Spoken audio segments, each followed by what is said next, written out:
perseverancia de Job y han visto lo que al final le dio el Señor, es que el Señor es muy compasivo y misericordioso.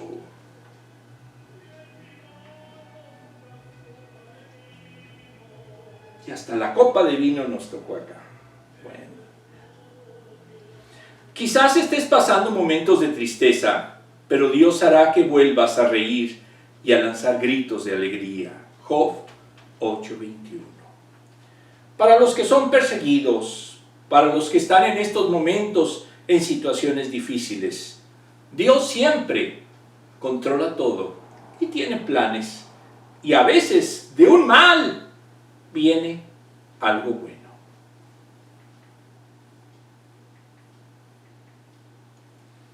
Vamos a ver el desglose. Profetas. Leon J. Gould, en su libro Los Profetas de Israel, nos dice que era el que recibía una revelación de Dios y comunicaba el mensaje que Dios le daba. Los profetas transmitían su mensaje de acuerdo a los siguientes métodos. Una predicación, es decir, provocaban una acción y respuesta, Oseas 4:1. Tenía contacto con un personaje clave, por ejemplo, Isaías con el rey Acaz, Isaías 7:11. Acciones simbólicas, medios para poner en relieve los puntos que deseaba enfatizar, por ejemplo, Jeremías con una vasija de barro, Jeremías 9:11. La rompió y dijo que eso es lo que hacía el pecado con el creyente. No pequen para que no les pase lo mismo. 4. Lecciones mediante objetos. Usaba simbólicamente acciones o objetos para expresar una verdad de manera vívida. Por ejemplo, una olla hirviendo que apuntaba al norte. Dios le indicó que del norte se soltaría el mal sobre los moradores de esta tierra. Jeremías 1:13 y 14. Su misión era hacer reformas. No era ser maestro. Muchos creen que el profeta enseñaba. No, el profeta cambiaba, porque esa era su función que Dios le daba. Ajustarse a las exigencias de la ley. Lo que buscaba el profeta era que volvieran a los caminos de Dios y, por ejemplo, abandonaran la idolatría. Pero su autoridad no venía de la ley, sino venía de Dios. Ponían a prueba, eran centinelas o intercedían. No eran una clase diferente de sacerdotes. Literalmente eran mensajeros de Dios. ¿Existen los profetas? No, no existen. El último profeta que hubo en el Antiguo Testamento fue Malaquías y en el Nuevo fue Juan. Entonces, ¿y los que se dicen profetas? Bueno, se dicen ellos, pero no son profetas.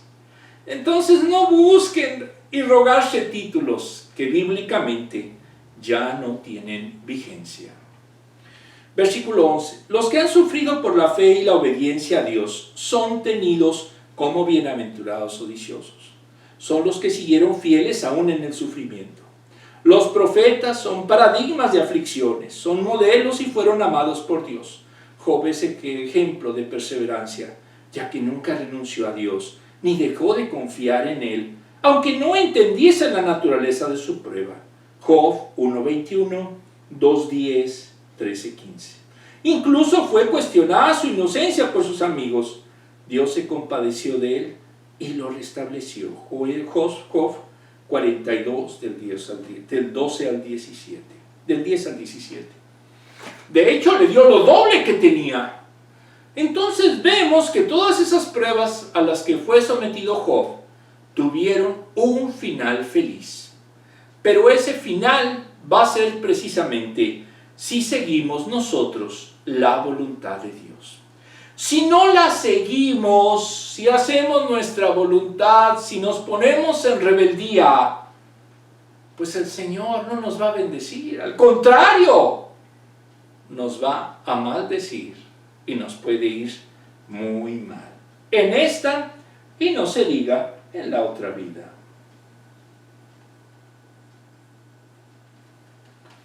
La razón para un galardón tan grande es que el Señor es misericordioso y compasivo. Si el creyente persevera en el Señor, Él le dará bendición como lo hizo con Job. Es como dijo el profeta: aunque la higuera no dé renuevos, ni haya frutos en las vides, Aunque falle la cosecha del olivo y los campos no produzcan alimentos, aunque en el abrisco no haya ovejas, abrisco es donde se mantenían a salvo las ovejas en la noche, ni ganado alguno en los establos, aún así yo me regocijaré en el Señor, me alegraré en Dios mi libertador, el Señor omnipotente es mi fuerza. Da a mis pies la ligereza de una gacela y me hace caminar por las alturas. Habacuc 3, del 17 al 19. Eso es ser bendecido y eso es tener una recompensa que el oro no la va a poder rivalizar.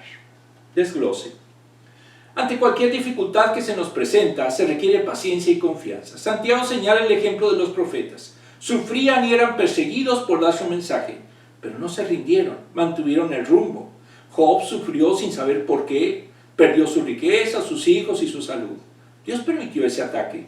Incluso sus enemigos lo reprendieron, en lugar de consolarlo, por su presunto pecado. Su mujer le dijo que maldijera a Dios y se muriera. Job 2:9. Pero él no lo hizo.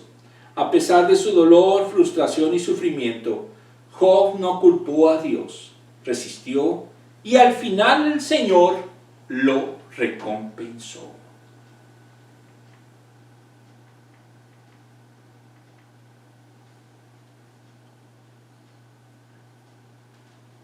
Muchos creyentes en el mundo afrontan grandes dificultades. Lea Charibú, en el año 2018, a los 14 años, los terroristas de Boko Haram la secuestraron junto a más de 100 estudiantes de Nigeria. El gobierno negoció la libertad de muchas niñas, pero no pudo negociar la de Charibú, porque se negó a renunciar a su fe cristiana. Ella se mantuvo firme. No tienen protección de ninguna especie los perseguidos por su fe, como si la tienen en Estados Unidos. Pero aún así se mantienen firmes. Y podemos decir en Cuba, y podemos decir en Corea del Norte, y podemos decir en muchos lugares en donde es perseguido el cristianismo.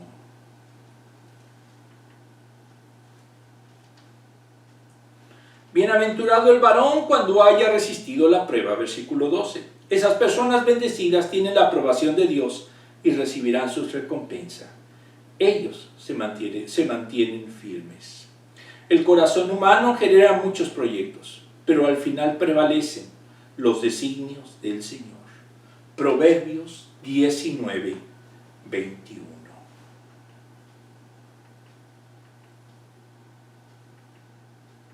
Vamos a ver las dos últimas preguntas.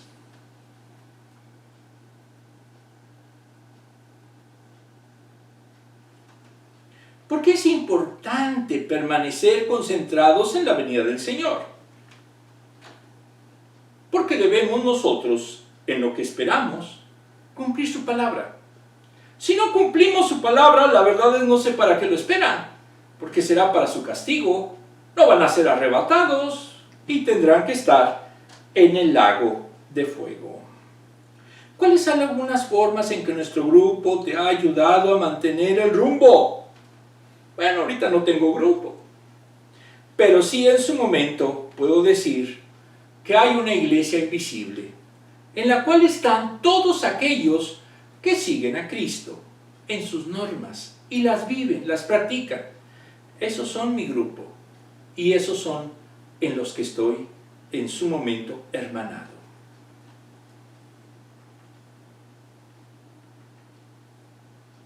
Vamos a ver el último versículo, Santiago 5:5. Ustedes han llevado en este mundo una vida de lujo y de placer desenfrenado. Lo que han hecho es engordar para el día de la matanza. Alternativo, han engordado como en un banquete. Vamos a terminar nuestra clase con una pequeña oración. Amantísimo Padre, tú nos has dado en su momento en nuestra vida una misión, grande o pequeña. Entonces, lo que debemos de hacer es cumplirla, pese a las circunstancias. Tú, Señor, nos has guiado en lo que quieres de nosotros. Entonces, Lo importante siempre es ser congruente. Señor, ayuda por favor a que muchas personas puedan encontrar en esta iglesia, en esta escuela dominical, el camino de conocimiento que están buscando. Ayúdalos, Señor, a buscarte, no de manera doctrinaria, sino en su vida misma. Porque tú dijiste que hay que ser hacedores de tu palabra. Y para hacerlo, hay que vivir los valores que tú dijiste, que son dos, simple y llanamente. Amar a Dios por sobre todas las cosas y amar a nuestro prójimo como a nosotros mismos. Cuando no lo hacemos, no somos creyentes. Ofendemos a Dios porque demostramos entonces nuestra mundanidad. Todo esto te lo pedimos, Señor, en el sagrado nombre de nuestro Señor Jesucristo. Amén. Los esperamos la próxima semana, si Dios quiere, porque no sabemos si mañana nos vamos a morir, como lo vimos en la lección. Está también disponible en YouTube la versión, está en 2 partes, porque no tengo un equipo como para hacer una grabación única. Pero ante todo, esto se hace y este esfuerzo, gracias a mi ingeniera de sonido que está ayudándome, con base en una sola cosa: difundir el Evangelio y una enseñanza sana. Que Dios llegue a sus vidas. Que Dios los bendiga. Ya, finalizar la transmisión por y en el otro apágale otra vez, apriétale otra vez donde encendió.